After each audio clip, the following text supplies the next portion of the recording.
UALEER 2022 regresa a la presencialidad. Del 16 al 20 de marzo, los pasillos del Colegio Civil, Centro Cultural Universitario, serán testigos, una vez más, del encuentro entre los libros y sus lectores. Con el Colegio Nacional como invitado de honor, la agenda incluye más de 70 actividades con la presencia de personalidades de la literatura y la academia como Sofía de la Mora, Luis Fernando Lara, Susana Lizano, Juan Villoro, Alejandro Palomas, Leonardo López Luján, Hernán Lara Zavala, Beatriz Espejo, Jasmina Barrera, Alberto Ruiz Sánchez, Silvia Cherem, Benito Taibo, Janet L. Clarion, Celia del Palacio, Imanol Canellada, Cecilia Udave, Florentino Solano. Consulta la programación completa en ualeer.uanl.mx. En su 12ª edición, UALEER comparte y vive los libros por el saber.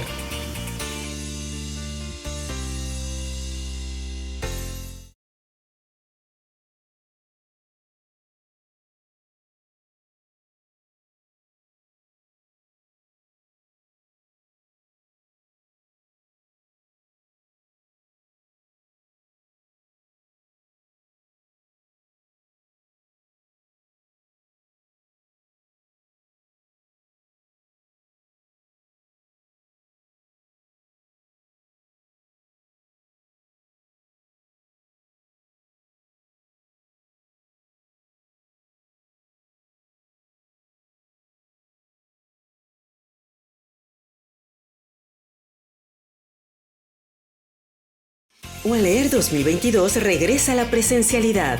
Del 16 al 20 de marzo, los pasillos del Colegio Civil, Centro Cultural Universitario, serán testigos, una vez más, del encuentro entre los libros y sus lectores. Con el Colegio Nacional como invitado de honor, la agenda incluye más de 70 actividades con la presencia de personalidades de la literatura y la academia como Sofía de la Mora, Luis Fernando Lara, Susana Lizano, Juan Villoro, Alejandro Palomas, Leonardo López Luján, Hernán Lara Zavala, Beatriz Espejo, Jasmina Barrera, Alberto Ruiz Sánchez, Silvia Cherem, Benito Taibo, Janet L. Clarion, Celia del Palacio, Imanol Canellada, Cecilia Udave, Florentino Solano. Consulta la programación completa en ualeer.uanl.mx. En su 12ª edición, UALEER comparte y vive los libros por el saber.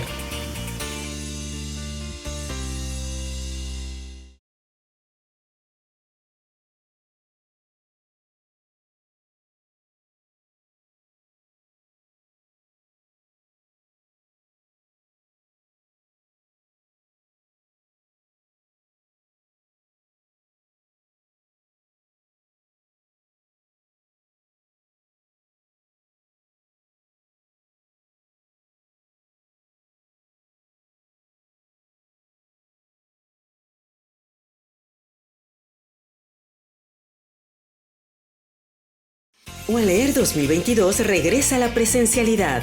Del 16 al 20 de marzo, los pasillos del Colegio Civil, Centro Cultural Universitario, serán testigos, una vez más, del encuentro entre los libros y sus lectores. Con el Colegio Nacional como invitado de honor, la agenda incluye más de 70 actividades con la presencia de personalidades de la literatura y la academia como Sofía de la Mora, Luis Fernando Lara, Susana Lizano, Juan Villoro, Alejandro Palomas, Leonardo López Luján, Hernán Lara Zavala, Beatriz Espejo, Jasmina Barrera, Alberto Ruiz Sánchez, Silvia Cherem, Benito Taibo, Janet L. Clarion, Celia del Palacio, Imanol Canellada, Cecilia Udave, Florentino Solano. Consulta la programación completa en ualeer.uanl.mx. En su 12ª edición, UALEER comparte y vive los libros por el saber.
UANLEER 2022 regresa a la presencialidad.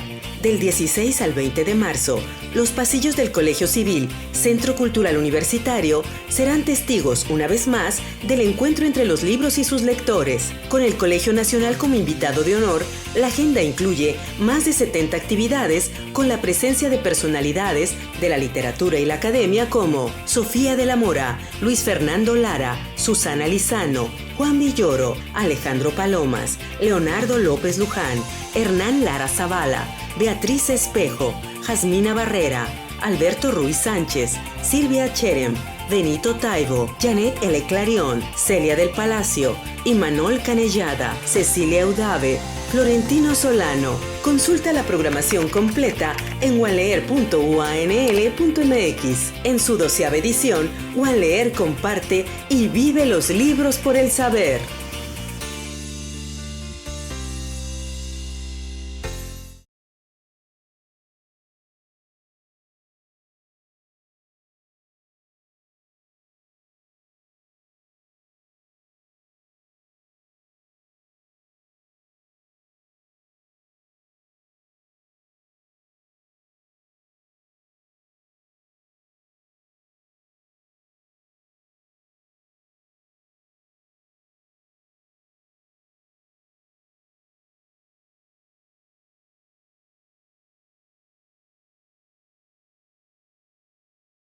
UANLEER 2022 regresa a la presencialidad.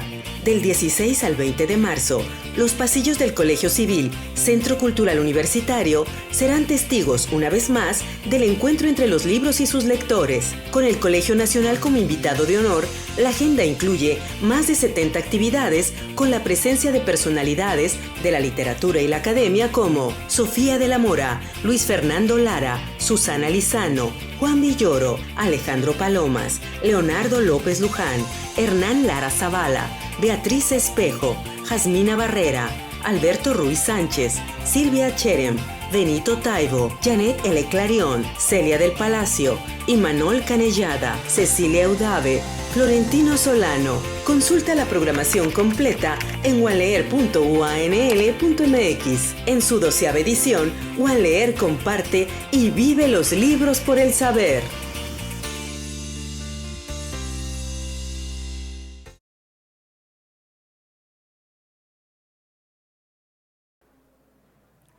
Buenas tardes.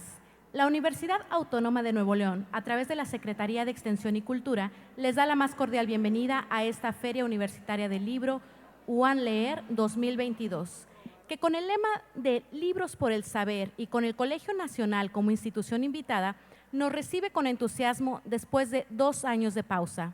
Le recordamos mantener las medidas de sana distancia, así como el uso del cubrebocas que resguarda el área de nariz, boca y barbilla. En esta ocasión, en el patio ala sur del Colegio Civil, Centro Cultural Universitario, tenemos el gusto de presentar, en coordinación con el Colegio Nacional, la conferencia motivada por la reciente publicación de Los muertos viven, los vivos matan, Mictlantecutli en el recinto sagrado de Tenochtitlán, que imparte el arqueólogo mexicano Leonardo López Luján, director del proyecto Templo Mayor, quien abordará la escatología mesoamericana a partir de la figura de Mictlantecutli, el dios de la muerte de los mexicas, y de otras esculturas más encontradas en la Casa de las Águilas del Templo Mayor de Tenochtitlán. Al finalizar la charla, el autor estará firmando libros en el stand del Colegio Nacional que se encuentra justo detrás de ustedes, y les recordamos que el libro tiene un costo de 50 pesos para quienes deseen adquirirlo. Sin más preámbulo, cedo la palabra a nuestro invitado. Bienvenido.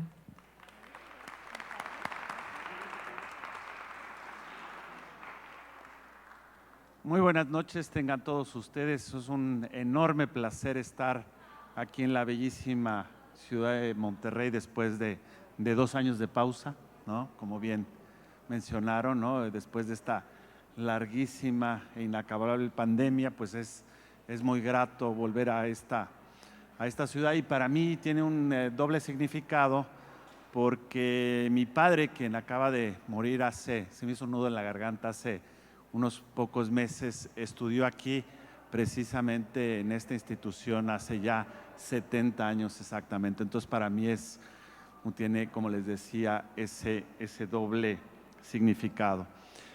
Vengo aquí representando a mi institución, al Colegio Nacional, que ha sido pues generosamente invitada por la Universidad Autónoma de Nuevo León para presentarse en esta feria universitaria y pues mostrar nuestro stock de publicaciones y sobre todo nuestras novedades bibliográficas, ¿no? Por aquí nos acompaña mi buen amigo Alejandro Cruz Atienza, que desde hace pues no son tantos años, dirige 6 años, me dice, de manera brillante nuestro departamento editorial y que le ha dado otra dimensión a pues todas las obras que se dan a conocer a través del Colegio Nacional, ¿no? Cuyo lema, ustedes saben, es libertad por el saber. Entonces, pues agradezco también a nombre del colegio la invitación a esta feria y sin más preámbulo, pues doy inicio a esta charla que espero que sea de su agrado y nos vamos a tener que remitir pues a un lugar que es tan bello como caótico, que es el Centro Histórico de la Ciudad de México. Ustedes saben que fue nombrado en 1987 Patrimonio de la Humanidad por la UNESCO. Y ahí es donde un equipo de jóvenes, 25 jóvenes que tengo yo la fortuna de comandar, pues ahí es donde trabajamos día con día, ¿no? Ahora apenas hace 15 días volvimos después del famoso Omicron y estamos pues muy excitados porque hay muchísimos descubrimientos, ¿no? En este momento salieron todos los periódicos, estamos encontrando estrellas de mar del Océano Pacífico, imagínense, a 2.200 metros de altitud en la Ciudad de México, que cubren el esqueleto de un jaguar. Entonces es un lugar pues que es realmente privilegiado a nivel de descubrimientos, de hallazgos arqueológicos, y lo que les voy a contar aquí precisamente tiene que ver con descubrimientos que hicimos nosotros, pero no ahora, sino hace ya bastantes años, en ese mismo escenario, es decir, a unos cuantos metros del Colegio Nacional, ¿sí? Parto de una reflexión que hizo mi maestro, un arqueólogo muy conocido, Carlos Navarrete, guatemalteco, quien opinaba precisamente con respecto de algo de lo cual todos los mexicanos nos vanagloriamos. Cuando llega un extranjero, siempre decimos que los mexicanos estamos muy, muy próximos a la muerte. Pero no solo somos próximos a la muerte, sino que nos burlamos de ella, ¿sí? Que no le tenemos miedo. Y lo que descubrió Carlos Navarrete es que esta idea pues no tiene muchos años, no tiene raíces profundas como todos nosotros pudiéramos imaginar, sino que se remonta apenas a los años 20, al México posrevolucionario, cuando Fernando Ledesma, Diego Rivera y muchos otros intelectuales de la época crearon esta nueva escatología en la cual hay como personaje central, tenemos a la Catrina, a la Parca, ¿sí? Que es un personaje no solo simpático, sino, repito, al cual no le tenemos miedo, ¿sí? Y eso pues ha formado parte ya de nuestra cultura reciente, no solo eso, sino de la cultura oficial, y en todas las primarias, ¿no? En el mes de noviembre pues hemos santificado esta idea, en las panaderías, en las escuelas, en las plazas, reproducimos una y otra vez la idea de la muerte simpática. Tanto así que ha llegado hasta James Bond y a desfiles que han sido creados de manera totalmente artificial. ¿Por qué? Porque cuando retrocedemos en el tiempo, vamos a darnos cuenta que en el México colonial, en el virreinato, es decir, entre 1521 y 1821, los habitantes de este país tenían un profundo respeto y, sin duda alguna, un miedo enorme por la muerte. Y cuando vamos atrás en el tiempo, es decir, antes de la conquista española en 1521, pues era tanto o más lo que los habitantes de la antigua Mesoamérica, Aridoamérica o Asisamérica, es decir, las tres grandes superáreas culturales, pensaban con respecto al más allá y a la muerte. ¿Qué pasa en el México prehispánico? Pues vemos algo que nos pudiera parecer contradictorio. Fíjense ustedes, esto es súper interesante y de lo cual voy a abundar un poquito más adelante. Por un lado tenemos estos seres que pueden ser esqueléticos o pueden ser descarnados, como en una película de zombies, que están ávidos de sangre y de corazones humanos. Aquí vemos a Mictlantecutli, el Señor de los Muertos, devorando precisamente corazones humanos. Pero al mismo tiempo, el Dios de la muerte, y eso es lo que nos parece bajo nuestra perspectiva, nos parece paradójico, el Dios de la muerte es quien promueve la vida, ¿no? Lo vemos, por ejemplo, en esta espléndida escena con un cuchillo de pedernal cortando lo que significa el cordón umbilical. Es decir, es quien auspicia la nueva vida. Y eso pues nos parece un poco chocante o por lo menos contradictorio. Entonces, para contarles esta historia, me voy a remitir atrás en el tiempo al año de 1994, que es cuando estábamos excavando, les digo, a unos pasos del Colegio Nacional, este edificio que le hemos llamado la Casa de las Águilas. ¿Dónde está la Casa de las Águilas? Bueno, en la antigua ciudad de Tenochtitlan. Todos ustedes saben que era una isla que tenía unos 13,5 kilómetros cuadrados. Desde entonces, como la Ciudad de México de hoy día, que tiene 20 millones, la isla estaba superpoblada, había aproximadamente 200,000 habitantes, todos vivían apeñuscados en casas de entre 20 y 30 metros cuadrados, es decir, un medio Infonavit, para que ustedes se remitan. Y nosotros hemos estado excavando ahí con mi maestro Eduardo Matos Moctezuma, que es miembro del Colegio Nacional, desde 1978, es decir, ya cumplimos 44 años haciendo hoyos justo atrás de la catedral. ¿Y qué es lo que encontramos? ¿No? Aquí les voy a enseñar otra diapositiva. Entre otros edificios, que tenía un techo verde, se acaba de colapsar con un granizo, ¿verdad? Tú lo viste, ¿no? Y está junto a la famosísima librería Porrúa, ¿no? Todos ustedes han visto esa librería. Lo bautizamos como Casa de las Águilas. Fíjense ustedes, tiene una forma, cuando uno lo ve desde arriba o desde la terraza del restaurante mayor, el mayor tiene una forma como de letra L. Y ese edificio le pusimos la Casa de las Águilas porque las alfardas que flanquean la escalinata principal tienen precisamente lo que ahora es el símbolo nacional, el emblema de este país que aparece en nuestra bandera, que es el águila dorada o águila real. De ahí viene su nombre. Y cuando lo excavamos en el interior, empezamos a excavar en 1991, yo en esa época era estudiante, se pueden imaginar una cabellera maravillosa, ¿no?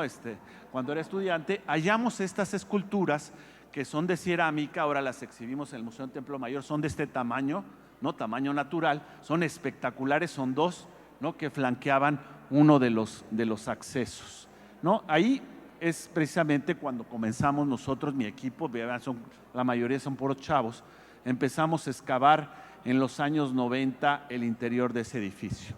¿Y qué hacemos los arqueólogos? Bueno, no somos nosotros excepcionales, hacemos lo que hacen todos mis colegas, empleamos técnicas geofísicas. ¿Para qué sirven las técnicas geofísicas? Por ejemplo, el resistivímetro, el radar de penetración, el sonar y el magnetómetro. ¿Para qué sirve? Para saber qué es lo que hay abajo. Y eso nos va a orientar, ¿no? Para saber dónde vamos a excavar. También usamos técnicas microquímicas que nos dice precisamente cuáles son las actividades que se realizaron ahí. Por ejemplo, si yo analizo aquí este piso químicamente con técnicas muy específicas, voy a saber que aquí alguien en algún momento comió unas palomitas. Y si voy al baño y encuentro mucho fosfato, voy a saber que alguien se orinó ahí, ¿no? De eso somos capaces los arqueólogos, digo, a veces no es tan grato, pero eso podemos reconstruir. Y aquí están mis amigos de la UNAM, y es así como pudimos saber que en la Casa de las Águilas se hicieron ofrendas, por ejemplo, de caldos, tal vez de guajolote, se quemó copal, esa resina aromática parecida al incienso, y también se depositó sangre humana. No les puedo decir si ¿no? Es A positivo o B negativo la sangre que encontramos, pero sí podemos hoy día con la tecnología actual saber si esa sangre es de un animal o de un ser humano como nosotros. Como les decía, hacemos geofísica, ¿no? Aquí estamos usando varias tecnologías, esto ya hoy día se compra en Amazon, es muy fácil tener estos equipos, son relativamente económicos con equipo de la UNAM, y así supimos que la Casa de las Águilas, como todas las pirámides, es como una matrushka rusa o como una cebolla, que adentro del edificio hay otro más antiguo y adentro de ese más antiguo hay otro más antiguo, ¿no? Más pequeñito. Y entonces nos pusimos nosotros a excavar y en ese momento pues empezaron a salir las ofrendas. Es un momento realmente para nosotros arqueólogos apasionantes, porque de repente encontramos una caja, un hueco, que está lleno de tesoros que un sacerdote enterró hace 500 años o más. Es un momento mágico abrir una de estas cajas y hallar, por ejemplo, un pez sierra, un cuchillo de pedernal, una bola de hule, una olla o una máscara de jade. La verdad es que es algo que yo no cambiaría por nada. Los alumnos que trabajan con nosotros, pues es el momento que imaginarán ustedes que más disfrutan. Ahí está. También nos dedicamos a registrar pinturas murales, esculturas, ¿sí? Y en aquel momento decidimos hacer algunos túneles bajo la tierra. Los ingenieros no nos permiten hacer grandes túneles porque el sustrato del centro histórico es de arcillas compresibles, es muy inestable y entonces los edificios se pueden hundir, todas las colindancias. Aún así podemos excavar poco a poco, ¿sí? ¿Y qué es lo que hicimos? Bueno, decidimos meternos por abajo de la calle de Justo Sierra, ¿no? Calculamos más o menos a cuántas pilastras había aparecido la entrada con esos dos guerreros águila, ya los vieron ustedes los de cerámica, y entonces decidimos hacer lo mismo en el otro sentido. ¿Para qué? Para encontrar la otra entrada, porque dijimos que el edificio tenía una forma de letra L. Y ahí es donde metimos justo un túnel, ¿no? Ahí está mi amigo Pancho, el día que abrimos la excavación, hicimos un túnel hacia la librería Porrúa, ¿no? Yo pensaba, pues vámonos directo a las bodegas de la librería a ver si encontramos unos buenos libros, ¿sí? ¿Y qué es lo que hallamos en el interior? Pues algo que fue realmente espectacular. Esto fue en 1994 y lo que descubrimos, no imaginábamos eso. Yo debo ser sincero, yo esperaba encontrar unas esculturas en forma de guerrero jaguar, porque habíamos encontrado las de guerrero águila, y lo que apareció en su lugar fueron estas esculturas de cerámica, ¿no? Que son tamaño natural, que representan a este ser semidescarnado que es el dios de la muerte, ¿no? Decían que por esas orejas, imagínate un ser de la muerte con sus orejas grandes, decían que era la calavera de un presidente mexicano que entonces, bueno, ustedes ya recordarán, ¿no? Empezamos la excavación a descender poco a poco, ¿no? Ahí está Vida Mercado, nuestra conservadora en jefe, porque ¿cuál fue el problema? Que las esculturas estaban completas, pero por las presiones de los edificios y de los autos se habían roto en 1000 pedazos.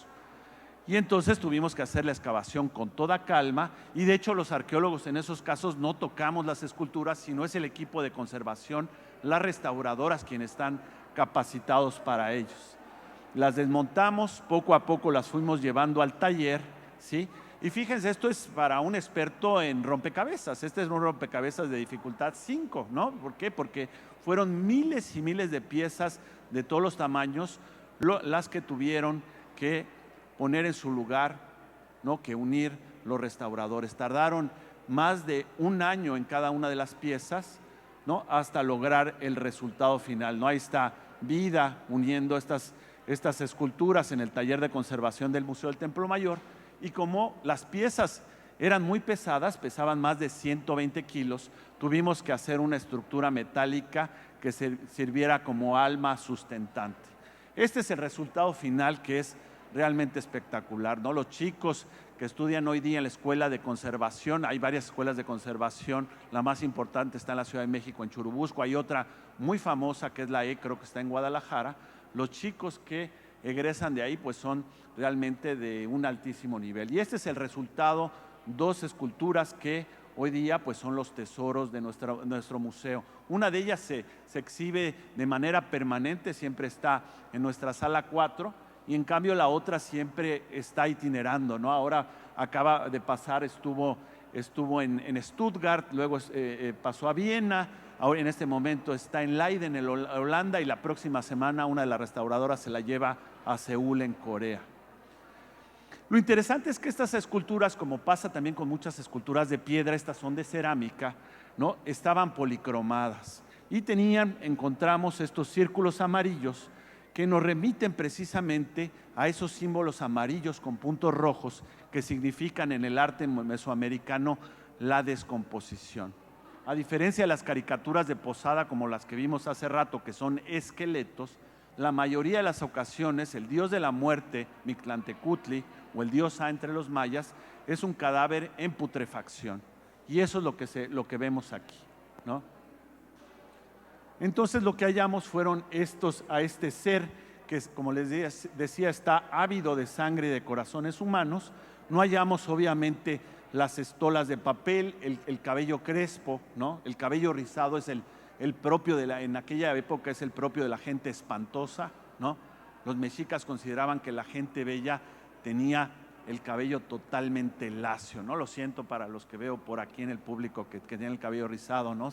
Sagún dice, la gente bella, el varón bello, es el que no es muy alto ni es muy flaco, no es muy bajo, no es muy gordo ni es muy flaco, el que tiene la piel como tomate, obviamente no roja sino tersa, y el cabello totalmente lacio.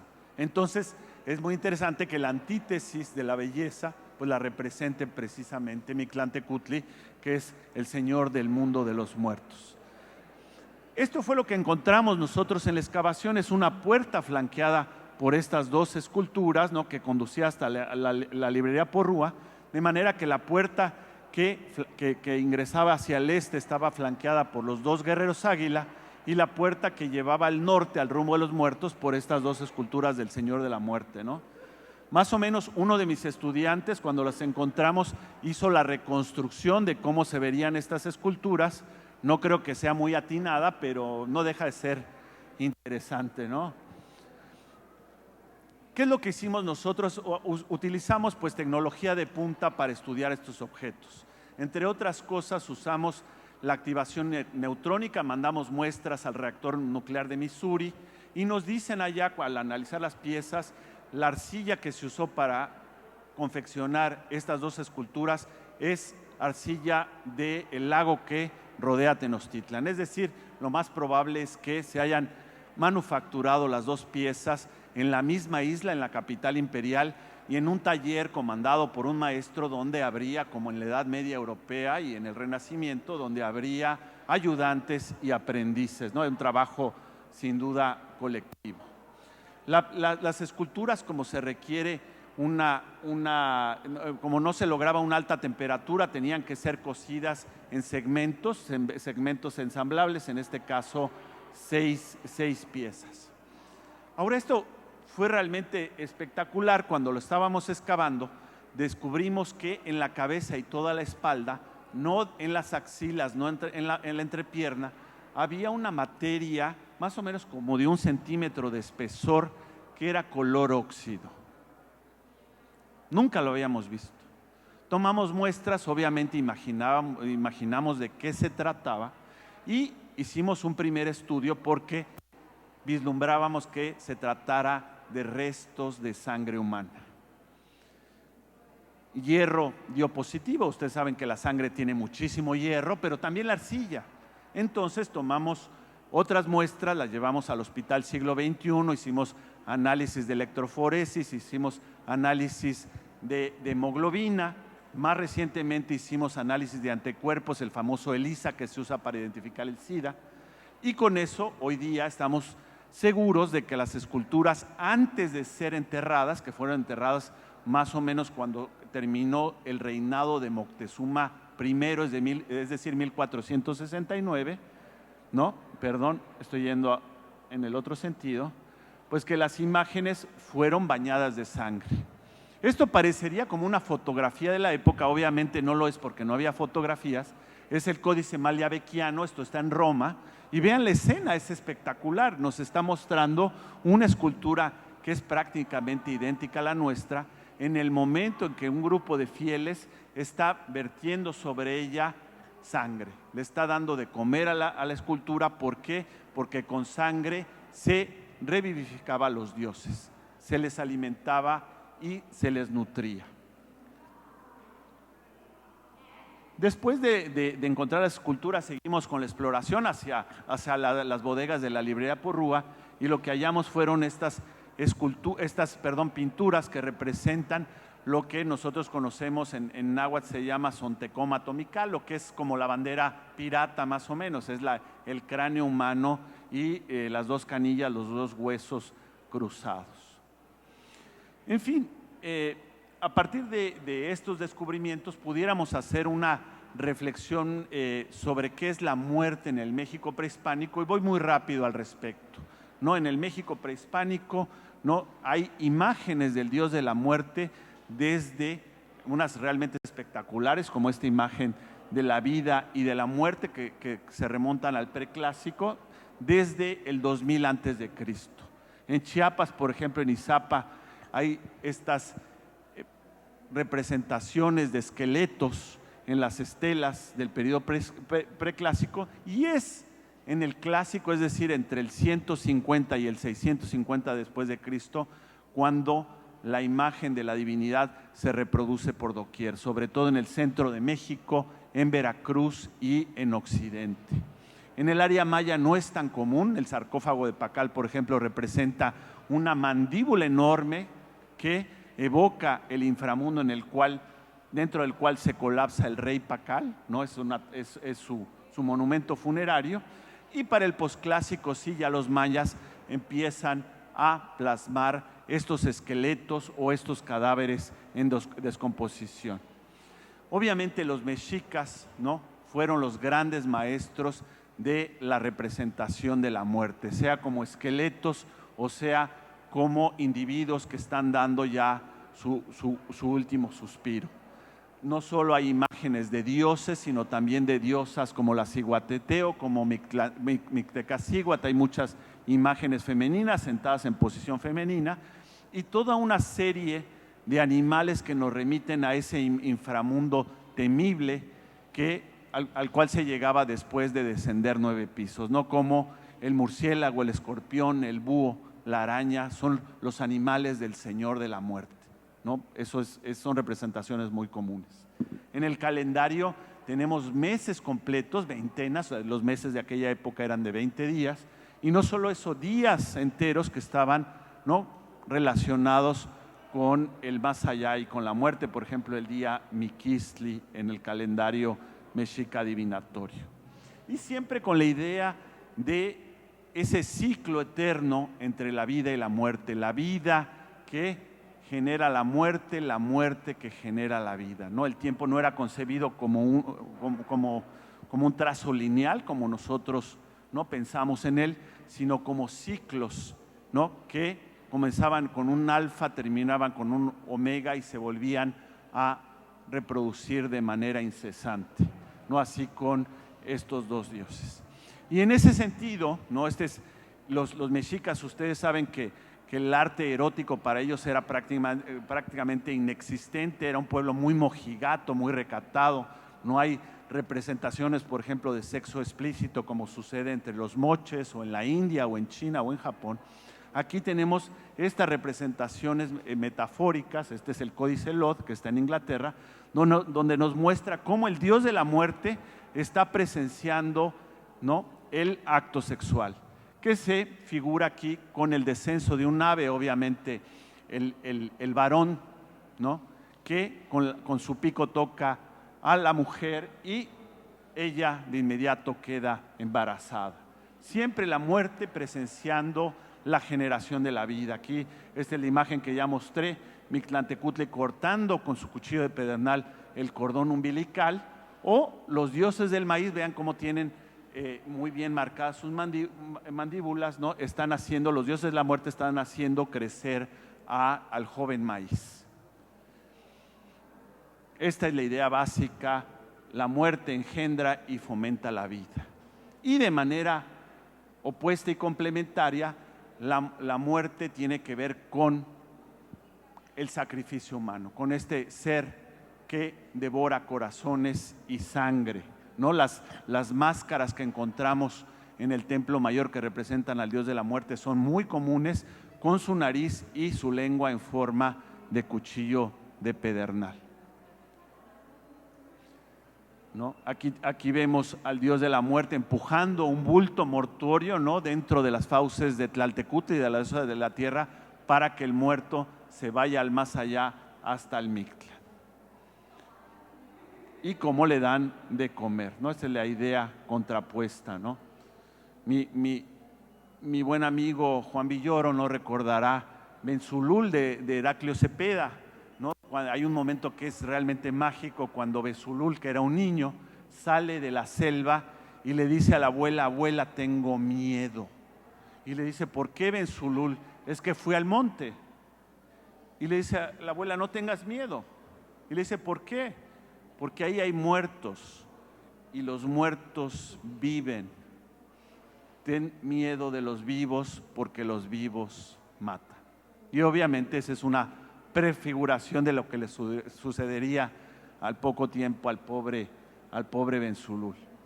La muerte representada en el arte prehispánico de muy diversas maneras, ocasionada por la enfermedad, por ejemplo, las viruelas, las epidemias en el Códice Florentino, obviamente los accidentes. Si ustedes nacían en una fecha 2 conejo, pues era el signo de los borrachos, se emborrachaban y pues se podían despeñar y podían perecer, ¿no? Por eso no hay que, si van a beber siempre es muy importante beber 4 copas, la quinta no, porque es la que mata, ¿no? Si van a la cantina, beban 4 siempre. Hay muchas escenas en los códices de asesinatos, por ejemplo, al señor de Coyoacán, que no quería ceder el agua de sus manantiales a Huizotl, al rey de Tenochtitlan, pues como dicen hoy día, le organizaron un resbalón, lo mataron, y a partir de eso se pudo construir el acueducto que conducía las aguas de los reyes Coyoacán a Tenochtitlan. Obviamente la pena de muerte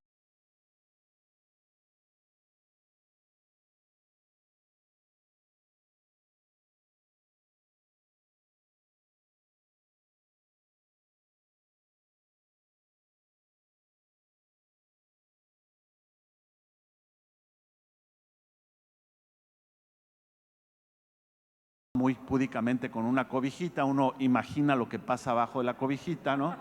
Y pues al lado de sus cabezas unas piedras con las que fueron pues castigados por la transgresión. La guerra es otra causa de muerte muy común en estas sociedades militarizadas, beligerantes, ¿no? Donde la guerra es una actividad endémica, por decirlo de alguna manera. Y hay muchas escenas, muchas narraciones de suicidio que están documentadas para aquellos tiempos, ¿no? Eso es todo tema de, pues hasta de un libro, ¿no? Los suicidios en el México prehispánico, sacrificio humano, obviamente hay, el más común de todos ellos era por la famosa cardiectomía, la extracción de corazón, pero hay otros por flechamiento, por sometimiento al fuego, etcétera, etcétera. Las sociedades mesoamericanas y en general de todo el mundo en la antigüedad no practican de manera común el sacrificio humano. En los Estados Unidos, en Sudamérica, en Asia, en África es una práctica común. ¿Qué pasa? ¿Cuál es la vida de ultratumba? Si uno no moría bebé antes de haber probado el maíz, tenía una segunda oportunidad. ¿Y qué sucedía? Pues quedaba en una suerte de stand-by, ¿no? Quedaba así como en los aeropuertos cuando uno pierde el avión, ¿no? Quedaba ahí esperando el siguiente vuelo, y eso sucedía no en un aeropuerto, sino en el árbol de las mamas o de las tetas, el Chichihualcuauhco. Ahí ven todos los bebitos que están ahí esperando su segunda oportunidad, y cuando les llegaba el momento, entonces no podían volver a nacer. Sin embargo, si uno ya había comido maíz, pues al morir tenía otros destinos. Si uno tenía una muerte gloriosa, por ejemplo, una mujer que perecía en el primer parto dando a luz, o un guerrero que moría en el campo de batalla, pues el más allá era la casa del sol, el Tonatiuh Ichan, la casa del sol, y su misión era acompañar al astro durante todo su recorrido en la eclíptica.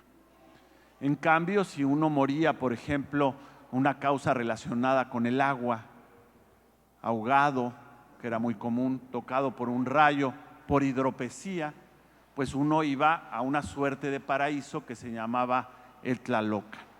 Otra muerte distinta era quien moría de una causa natural, de una enfermedad, e iba al mundo de los muertos, al famoso Mictlán, ¿no? Muchas veces se dice Mictlán, pero en realidad en náhuatl todas las palabras, salvo los vocativos, son graves, ¿no? Entonces tenemos que decir no Mictlán, sino Mictlán, no Teotihuacán, sino Teotihuacán. ¿Y qué sucedía? Pues si uno iba al Mictlán, ¿no? Generalmente se cremaba su cadáver y una de las almas empezaba un viaje que duraba mucho tiempo, en el cual uno iba descendiendo los niveles del inframundo hasta llegar al piso 9, ¿sí? Este es el Mictlán. ¿Cómo era? El Mictlán era un lugar muy distinto al infierno de la tradición católica, ¿sí? ¿Cómo era el Mictlán? Era un lugar primero muy oscuro, segundo muy frío, tercero muy húmedo, ¿no? No era un lugar con fuego, ¿no? Y era un lugar sumamente apestoso, hediondo. ¿Por qué? Porque era el lugar de la descomposición, ¿no? Sagún, por ejemplo, dice que había estos escarabajos peloteros, que son los que empujan las bolitas de caca, ¿no? Para, ¿no? Ahora sí que ligar a las hembras, ¿no? Con eso, ¿no? Logran aparearse. Y era un lugar donde vivían toda suerte de alimañas, entre ellos los zorrillos, ¿no? Ahí vemos un zorrillo. ¿Cómo se dice en náhuatl? Si ustedes van al diccionario de Molina, esto es chulísimo, ustedes van al diccionario de Molina, que es el diccionario, ¿no? Mexicano-castellano, es decir, náhuatl-español, y buscan cómo se decía lugar muy oscuro, y entonces va a salir el compuesto Yuhquimiquitzinco. Dice, bueno, es para decir lugar muy oscuro o inframundo. Pero si uno hace el análisis de la frase, literalmente no quiere decir Yuhquimiquitzinco, no quiere decir lugar muy oscuro, sino quiere decir como en el culo del muerto, literalmente. Que es un lugar muy oscuro y muy húmedo y muy frío y muy apestoso. Todo eso, ¿no? Y no solo eso, es un lugar de muerte. ¿Cómo representaban los muertes en una cláusula, los mayas la muerte en una cláusula epigráfica, en un glifo maya, con ese cráneo que vemos a la izquierda y con el grifo de los 5 puntos que en maya se lee bi o be? Y para decir lugar de los muertos decían, eso se lee shib, porque se invierte la sílaba, en vez de shibi se lee shib.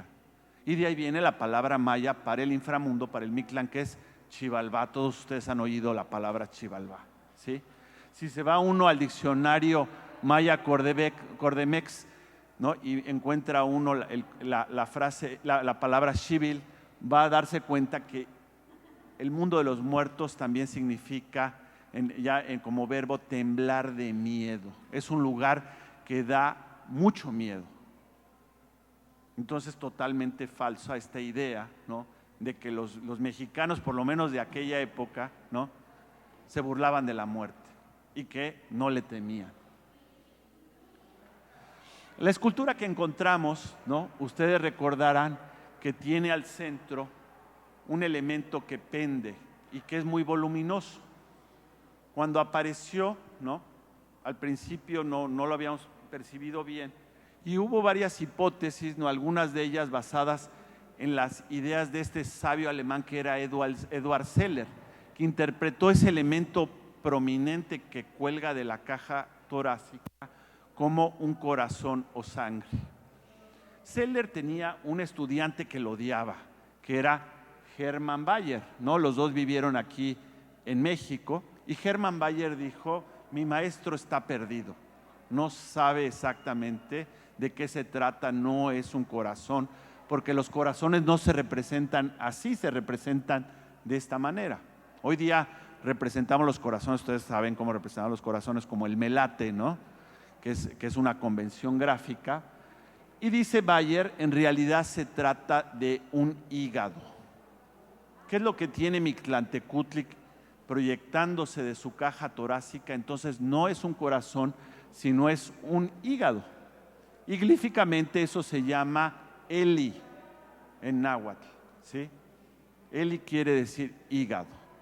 ¿Por qué habrían representado al dios de la muerte con un hígado prominente? Esa es la pregunta principal, ¿sí? Y eso sucede porque porque los mexicas y sus contemporáneos pensaban que todos los individuos tenían por lo menos 3 almas. Un alma masculina relacionada con el cielo que se alojaba ¿dónde? En la cabeza, el famoso tonali. Cuando ustedes sueñan, cuando ustedes hacen el amor, ¿no? ¿Qué es lo que sucede? Que el tonali sale del cuerpo y viaja. Y por eso tenemos esas sensaciones de viaje, ¿no? Sensaciones oníricas, sensaciones de placer. Luego regresa. En el caso de los muertos ya no vuelve. Hay otra alma que se aloja en el corazón, que es el centro del cuerpo y el centro del universo, ¿sí? Yolotl en náhuatl, y el alma que se aloja ahí es el teyolía. Y finalmente la tercera alma es la que se aloja en el eli, en el hígado, y que se llama Ijiyotl, y que es un alma que tiene que ver con los placeres carnales y también tiene que ver con el inframundo, con la generación de la vida y con lo que es apestoso, ¿no? Es todo un complejo semántico que vemos aquí, ¿no? No solo es el hígado que tiene, ustedes saben que el hígado es la glándula más grande del cuerpo humano, tiene igual que el corazón mucha sangre, parece que se mueve como el corazón porque está abajo del diafragma y con la respiración. Si ustedes operan a alguien ahora sí que a pecho abierto van a ver que el hígado parece moverse, ¿sí? Y esa glándula, lo saben, produce la bilis que nos ayuda en la digestión. La bilis se almacena en la vesícula biliar, que es ese saco periforme azul-verde que está por ahí. Y que según los nahuas, los mexicas de aquella época, pensaban que estaba ahí. Ahora, ahí volvamos al diccionario de Molina, del náhuatl, y hay una palabra que tiene que ver con ijiyotl, es decir, con el alma del hígado, que es igiotía. ¿Qué significa igiotía? Ahí es muy claro, igiotía nin quiere decir resollar o peerse, echarse pedos, ¿sí? Y también resplandecer y lucir con ricas vestiduras, lo cual también parecería contradictorio. Imagínense algo que tenga que ver con el mal olor, con los gases que producimos tras la digestión y que tiene que ver con luces esplendorosas. Hay una investigadora que es Jill McKeever Forst, que es norteamericana, y que hizo toda la relación con la descomposición de los cadáveres. ¿Qué pasa cuando un cadáver se descompone? Libera obviamente gases que son tóxicos, que son nocivos, que son desagradables al olfato, ¿sí?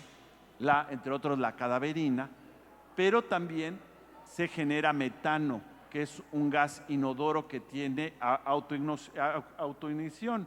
Y eso pasa con el ignis fatuus, en el cual creían los romanos, que son esas luces que son de fuegos muy tenues, no es un fuego rojo o amarillo, es un fuego azul-verde, que vemos no solo en las zonas pantanosas donde hay gran putrefacción, sino también lo vemos en los camposantos, en los panteones.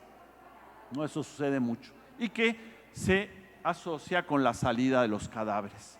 En eso pensaban precisamente los nahuas y los mayas de la época. Pensaban que cuando un individuo moría, ¿no?, se concentraba en su vientre, aquí está el dios de la muerte como un cadáver en descomposición, se abultaba su vientre. ¿Por qué? Porque estaba lleno de esa alma del hígado, que son los gases en descomposición, ¿no? Y que en algún momento pues tiene salida por el ano, ¿no? Muchas veces al dios de la muerte, ¿no?, en los vasos mayas del clásico se le representa como un ser que está expeliendo gases del ano. Y de manera muy interesante hay un compuesto glífico que nos dicen cómo le llamaban estos mayas del clásico al dios de la muerte. Es Quisinis, el Quisin en la epigrafía maya, y Quisin quiere decir el pedorro. Al dios de la muerte le decían el flatulento. Hoy día pues tenemos una enorme continuidad, es una de las grandes bendiciones de este país. Muchas de nuestras tradiciones, de nuestras culturas, de nuestra cultura ha llegado desde estos tiempos remotos, obviamente con gran transformación hasta nuestros días. Si ustedes viajan aquí al cercano estado de Chihuahua, que es de donde era mi padre, ¿sí?, ahí encontrarán que los tarahumaras, ¿no?, le llamaban al dios de la muerte Huitaru. Y Huitaru en tarahumara, ¿sí?, en rarámuri, quiere decir literalmente el que es mierda, el dios merdoso, ¿sí? Si ustedes viajan al otro extremo del país con los lacandones, se darán cuenta que hoy día los lacandonos también usan la misma palabra que los mayas del clásico, quisin, que dijimos que era el flatulento. Esa conexión. En fin, concluyo esta charla, ¿no?, de este hallazgo que hicimos ahí a unos cuantos metros del Colegio Nacional en los años 90, comentándoles que una vez que nosotros descubrimos las 2 efigies, ¿no?, y que fueron restaurados por el equipo de Vida Mercado, ¿no?, que es lo que contamos en este opúsculo que acaba de publicar el Colegio Nacional, ¿no?, el equipo editorial comandado por mi amigo Alejandro Cruz Atienza, ¿no? Ahí contamos esta historia. ¿Qué sucedió? Pues que muy rápidamente la imagen del Dios de la Muerte, lo que sucede, pues fue incorporada a nuestra cultura popular, ¿no? Muy rápidamente eso sucede siempre, uno encuentra algo y al poco tiempo, ¿no?, sucede esto, ¿no? Yo les mencionaba, es el Dios que viaja, ¿no?, es allá de la exposición azteca que organizamos y que ahorita está itinerando, ahora está, les decía, en Holanda, ¿no? Pero las imágenes se pueden reproducir en FOMI en grandes proporciones, ¿no? En el Zócalo de la Ciudad de México para el Día de Muertos se produjo esta imagen de nuestra escultura. O esto lo encontré, este chulísimo, lo encontré en la ciudad de Guadalajara, es el Mictlán Piercing, ¿no?, que es un puesto de piercing, de tatuaje, ¿no?, que usa como propaganda esto, ¿no?, y donde ustedes pueden, pues, no llevárselo, como dicen, a flor de piel, ¿no? Una de nuestras restauradoras ahora se acaba de tatuar en toda la espalda la imagen de la Tlaltecutli, ¿no? Imagínate, ¿no? Eso, pues son imágenes que se reproducen, ¿no? O en calcomanías, en carteles, estas imágenes se vuelven memes, ¿no?, en nuestra cultura, ¿no? Esto lo hicimos para el taller de los niños en el Museo del Templo Mayor, la escultura de Mictlantecutli armable. También tenemos el Guerrero Águila, si quieren luego se las vendo, ¿no?, como pueden encontrar en internet.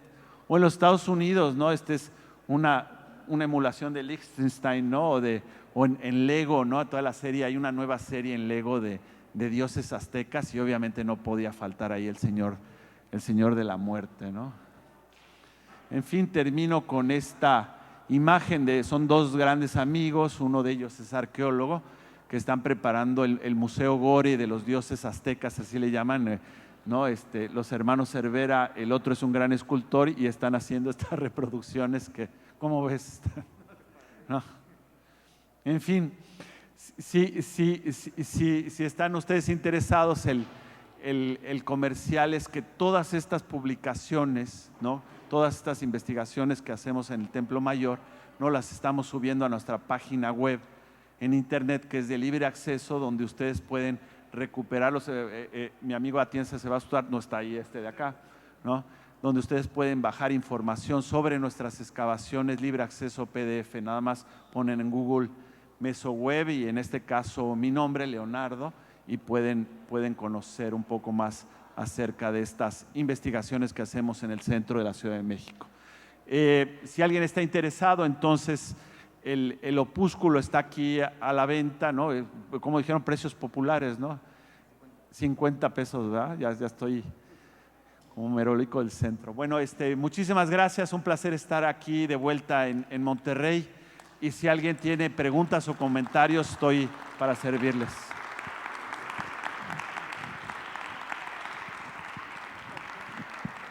¿Alguien entre el público tiene algún comentario o alguna pregunta?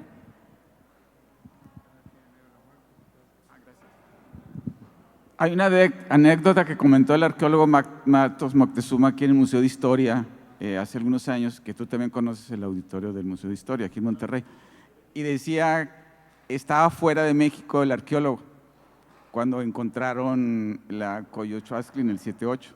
Entonces llega con su jefe en el Museo de Antropología y le dice su jefe, ¿ya fuiste a Guatemala? Y le dice, no, vengo de Panamá. No, hombre, a la calle Guatemala, donde encontraron esta pieza. Y mi pregunta es, ¿se dimensionaba y se esperaba todo lo que ya ahorita conocemos por haber encontrado la Coyolxauhqui? O sea, yo sé que había escritos anteriores de que siempre estaba el Templo Mayor y todo abajo, ¿sí? Pero se esperaba todo eso al encontrar una pieza, obviamente muy importante. Muchísimas gracias por el comentario, por la anécdota. Sí pasa una cosa muy interesante. Por ejemplo, cuando mis amigos, mis colegas que estudian a los mayas o a los zapotecos o a los huastecos, generalmente tienen información arqueológica. ¿Por qué? Porque abundan los sitios que se pueden excavar y carecen de documentos históricos, narraciones escritas en caracteres latinos, que son nuestras letras, ¿sí?, que describan esas civilizaciones. Es decir, hay mucha arqueología y poca historia. Con respecto a Tenochtitlan, la capital de los mexicas, pasaba justo lo contrario. Teníamos una cantidad enorme de descripciones, de crónicas, de narraciones del siglo XVI. ¿Quiénes escribieron esos textos? Pues los sabios indígenas, los pintores indígenas, los conquistadores españoles y los frailes europeos. ¿No? También había no solo españoles, había algunos que venían de Flandes, etcétera, ¿no? Entonces, sabíamos muchísimo, pero desconocíamos casi todo a nivel arqueológico. ¿Por qué lo desconocíamos? Pues simple y sencillamente porque Tenochtitlan fue conquistada primero en 1521 y fue arrasada. Y después de eso, el terreno fue regularizado para construir ahí una nueva ciudad, que por cierto fue la ciudad europea más importante de ultramar. La conocemos como Ciudad de México, capital de la Nueva España. Un paraíso, una ciudad gloriosa como lo fue Tenochtitlan, pero que cubrió con toneladas de relleno a la antigua capital de los mexicas. Y cuando se independiza nuestro país, 1821, es decir, ustedes saben, hace 200 años, ¿no? ¿Qué sucedió? Que la capital de la Nueva España fue cubierta por otra ciudad que se llama la Ciudad de México, que es capital hoy día de la República Mexicana. Entonces, imagínense ustedes, nosotros arqueólogos, que queremos llegar a la capital de los mexicas, pues tenemos que hacer excavaciones profundas. Tenemos que superar capas y capas de asfalto y de concreto para llegar a la capital de la Nueva España y después seguir más profundo para encontrar la capital de los mexicas. Obviamente no podemos excavar en cualquier lugar. Donde yo quisiera excavar no puedo excavar. Por ejemplo, quiero excavar el zoológico de Moctezuma, ese es uno de mis grandes sueños. No puedo. ¿Saben por qué? Porque arriba todos los días hay, ¿no?, una reunión que se llama La Mañanera y no me van a dejar. Yo les aseguro que no me van a dejar excavar ahí al lado de donde se pone el presidente de la República, porque es La Mañanera, ¿sí? ¿Qué quiere decir? Que yo no puedo excavar donde se me ocurre, sino tengo que aprovechar obras que se les ocurren generalmente a ingenieros, donde hacen una nueva línea de metro, donde recimentan un edificio, donde están instalando fibra óptica, donde están reparando un drenaje. Entonces yo siempre tengo que ir a la saga de los ingenieros, que entre nosotros siempre decimos que son los peores enemigos de los arqueólogos. Vamos tras los ingenieros y excavamos allí donde se nos permite. Y excavamos obviamente pequeñísimas ventanas hacia el pasado. ¿Por qué? Porque son pozos, son trincheras, de repente algún túnel que nos revelan pues apenas un pedazo de un templo, de una casa, de una escultura de hace 500 años. Entonces, volviendo a su pregunta, pues sí es sumamente, fue el hallazgo del monolito de la diosa lunar Coyolxauhqui, 23 de febrero de 1978, fue una fecha hito. ¿Por qué? Porque entonces, a partir de ese momento, ¿no?, se conjugaron tres factores. Por un lado, el interés del Instituto Nacional de Antropología e Historia, que también es mi institución, el interés del presidente de la República, que amaba el pasado prehispánico, un presidente que se llamaba José López Portillo, y el interés de la iniciativa privada, en este caso de Manuel Espinosa Iglesias, que entonces era el dueño de Vancomer, como usted acaba de decir, ¿no?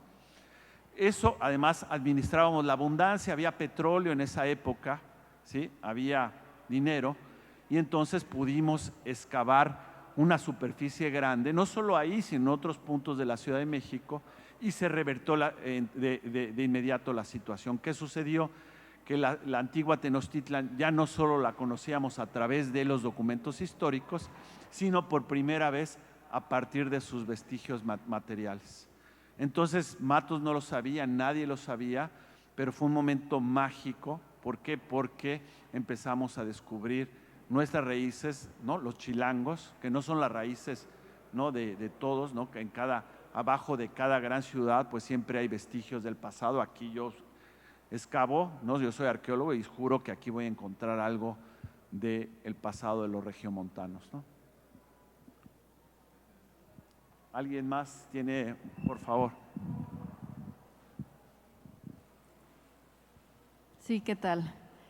Sí, por ahí se veía una imagen de Mictlantecutli con, me llamó la atención, unos músicos tocando el huehue y el teponaztle. No sé, alguna relación que tuvieran como para festejar o algo. Sí, eso es muy común en los códices, en las ofrendas. Cuando yo excavo también encuentro muchos instrumentos musicales, ¿no? No solo huehuetl y teponaztli, que son dos tipos de tambores, uno vertical y otro horizontal, todos los conocemos, ¿no? Sino encontramos flautas, chirimías, silbatos, raspadores, ¿no? ¿Cómo le dicen aquí? El güiro, ¿no? No sé cómo le dicen, ¿no? Allá en esa época se hacían de huesos, generalmente con un fémur. Todo eso lo hallamos los arqueólogos, algunos de ellos son funcionales. Tengo un colega alemán que estuvo con nosotros varios años grabando los sonidos que emitían esos instrumentos, lo cual es realmente fascinante. Y en los códices salen una y otra vez los músicos. ¿Por qué? Porque con música se animan las fiestas y con música se halagan a los dioses. Entonces esta escena donde salía Mictlantecutli, pues es la misma escena que vemos, por ejemplo, con Chalchutlicue, la diosa de las aguas, o la misma escena que vemos con Xochiquetzal, que es la diosa del amor, o con Xochipilli, ¿no? Xochipilli es lo que hoy dirían es el dios del sex, drugs and rock and roll, ¿no? Es el dios, a ese hay que rezarle, a Xochipilli. ¿Por qué? Porque es el de la música, el del sexo, el de la embriaguez, el del juego de apuesta, el de los juegos deportivos, es donde se ponen buenas las cosas, ¿no? Y entonces casi siempre tenemos lo que llamamos un leitmotiv, estos símbolos que se iteran y se reiteran, se repiten una y otra vez, y la música sin duda dentro de la religión es algo fundamental. Entonces esa escena no es privativa, no es exclusiva del dios de la muerte, ¿no? Hay unos silbatos, sí, que son muy especiales, que hacen un sonido muy grave y muy profundo, que han sido asociados precisamente con el culto del dios de la muerte. Hay un investigador en mi museo que es un investigador de alto nivel que se llama Adrián Velázquez, y él ha hecho esa conexión por varios razonamientos. Aquí no voy a abundar, pero esos sonidos muy, muy graves se han asociado precisamente con el dios de la muerte. Gracias. ¿Alguien más? La Universidad Autónoma de Nuevo León agradece su presencia en este evento y los invita a continuar disfrutando de las actividades de nuestra máxima fiesta literaria.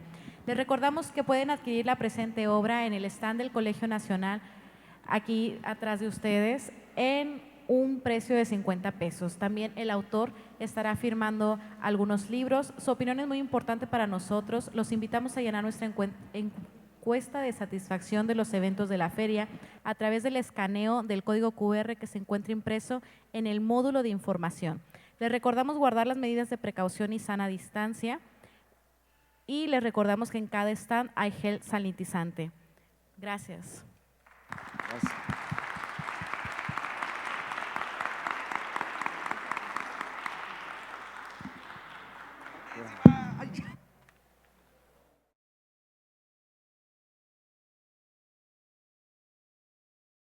UANLEER 2022 regresa a la presencialidad.